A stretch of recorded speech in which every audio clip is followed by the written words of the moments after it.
Dalawang weather systems ang binabantayan ng pag-asa na posibleng makaapekto sa lagay ng panahon sa bansa. Nariyan ang habagat at cloud cluster o kumpol ng mga ulap na nasa Eastern Mindanao. Makakausap natin si Veronica Torres, pag-asa weather forecaster. Veronica, magandang tanghali. Ano ang dahilan ng mga pag-ulan sa Mindanao? Magandang tanghali din po sa inyo dyan, pati na rin sa ating mga tagsubaybay. So yung mga pag-ulan nga natin sa may Mindanao area, dahil pa rin yan sa southwest monsoon o sa ating hanging habagat po. Ano po ang epekto nitong hanging habagat at cloud clusters sa panahon ngayon? Opo, itong habagat mostly nagdadala ng mga paulan sa may Mindanao, pati na rin sa may kanlurang bahagi ng Southern Luzon, Visayas at Mindanao din nga. So, itong cloud cluster nga po, kaninang alas 8 ng umaga ay ito na nga ay nag-develop at ngayon isa ng ganap na low pressure area. Ito ay namataan nga natin sa layong 485 kilometers east of Davao City. And then, itong LPA na to sa mga susunod na araw, posible magpaulan din, magsisimula yung magpaulan sa mga nasa silangang bahagi ng ating pong bansa. At inaasahan bang itong LPA ay magiging bagyo? Ito po ay sa kasalukuyan, posible ito mag-develop sa isang tropical depression in the next 24 to 48 hours. At pag po ito'y naging tropical depression, anong mga lugar, probinsya ang dapat po maghanda? At nakikita po ba natin na may dala itong maraming ulan? Posible po itong magdala rin ng mga paulan.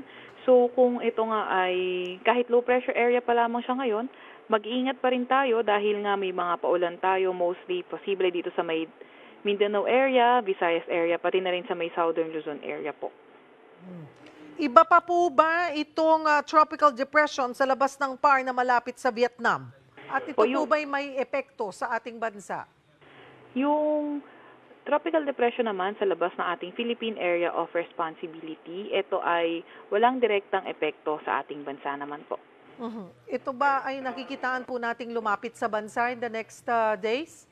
Sa mga susunod na araw, hindi natin inaasahan na lalapit ito, sa katunayan nga ay papalayo pa ito ng ating bansa.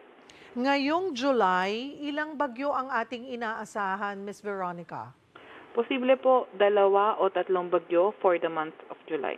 2 to 3. Pag natuloy po itong mabuo, itong LPA sa may east of Davao City, ay ano ang magiging pangalan niya? Pang-ilang bagyo na po ito this year? Pangalawang bagyo pa lang po ito ngayong taon at bibigyan natin ito ng local name na Butchoy. Butchoy. Hindi po ba unusual na nakakadalawang bagyo pa lang tayo considering na ano na po, buwan na ng Hulyo? Opo, although may mga pagkakataon talaga na minsan nagiging late, yung mga pagdami ng bagyo, patuloy pa rin natin titignan kung ito ba ay nakaka-alarma na ba or ito ay normal pa rin po. How about yung amount of rainfall that we usually get during the months of June and July? Nakikita ba nating naaabot naman po? Currently, yung mga pag-ulan na mangyayari sa atin ngayong July ay posible dahil nga nasa La Nina tayo, hindi natin tinatanggal yung above normal na rainfall, and also posible din kapag nasa La Nina kasi tayo ay posible yung medyo mas marami na mga bagyo na ma-develop pero hindi na mas mahina, pero posible mas maraming bagyo. Yung June po, kamusta yung amount of rainfall na ating natanggap? Sa June naman po, patuloy pa rin po natin titignan yung ating mga data kung nakakamit ba niya yung nasa may normal na threshold po. Ano na lang po ang ating paalala sa ating mga kapatid para sa inaasahan nating magiging panahon sa buong bansa ngayong linggo?